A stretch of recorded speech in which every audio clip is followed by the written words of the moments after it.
What are we doing today? Oh, having a great time. We just got set up here on changed roads, got it set up. Yeah. Moved up into the top here. Finally got out of the way of the log trucks down below, so not too bad of a day. Okay, so name and age. My name's Willie Bloomstrom, and I'll be 33 in August. Okay. So, how'd you get into logging? I started logging. My dad had a truck, drove truck, pretty much all the way when I was growing up. And so I kind of went out around with him and started running shovel when I was pretty young, loading his truck when I got time, and then got out of school, turned 18, and put some cork boots on, and that's pretty much where I've been ever since. Pretty cool. So what was the first outfit you worked for? I worked for B&M Logging when I first got out of school there. I worked for them for about, that's probably about 3 or 4 years. Okay. What were you doing for them? I started out setting chokers in the brush, and then did that for a while, and then I kind of bumped into chasing, and then started running stroker for them actually when I was about 20 or so. Okay. Then I kind of bounced back and forth for them. Yeah, I'd run equipment for them, then I'd go back over the hill in the brush, and I'd chase. I kind of just floated around for the most part. Yeah, and then probably when I was about 25 or so is when I started actually probably sitting in the seat for the most part of not bouncing around running equipment for them. I've worked for a handful of outfits, especially around here. What was the most memorable company you worked for? Oh, I'd got to say probably working for Pulley, for Greg, Pulley Logging there, because he just kind of gave me the keys to whatever I wanted, you know. I mean, it's kind of where I learned how to run dangle head and all that stuff, run yarder and grapple cat.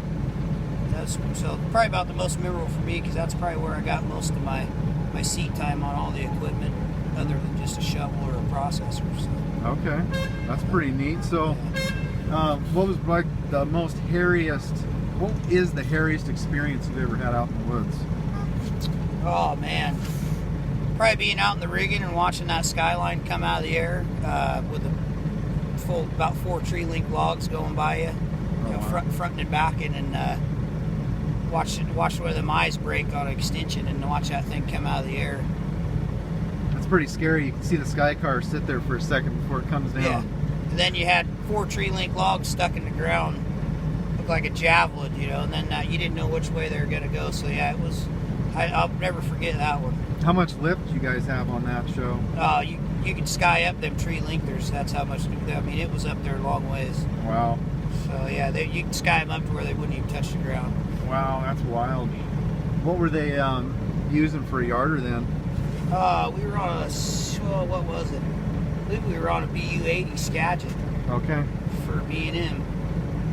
That's wild. Logging up on August Road. They're off of 508.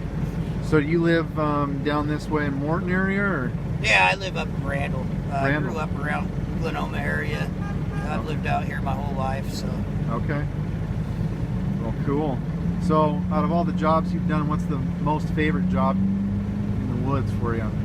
I like running shovel or running processor. Processor's pretty fun.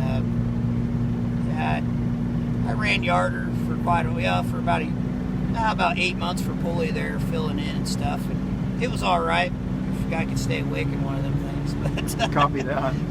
Then I ran this little one here for these guys and stuff. Actually, we just got him. He just started running this the other day. So.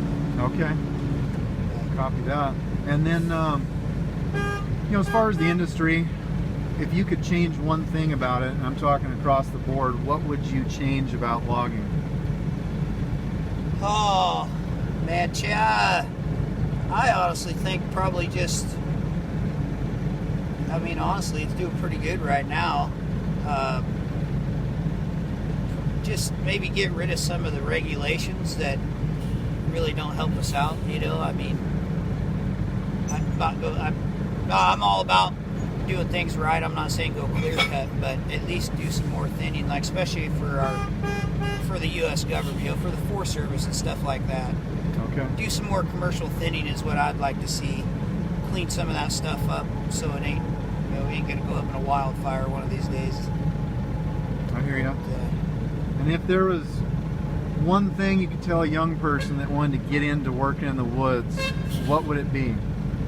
Get yourself in a seat. Find yourself in a seat probably fast as possible before you got bad knees and a bad back. Okay. All right. Well, hey, I better let you get back to sorting out the chute. Thanks for your time. Yeah, no problem.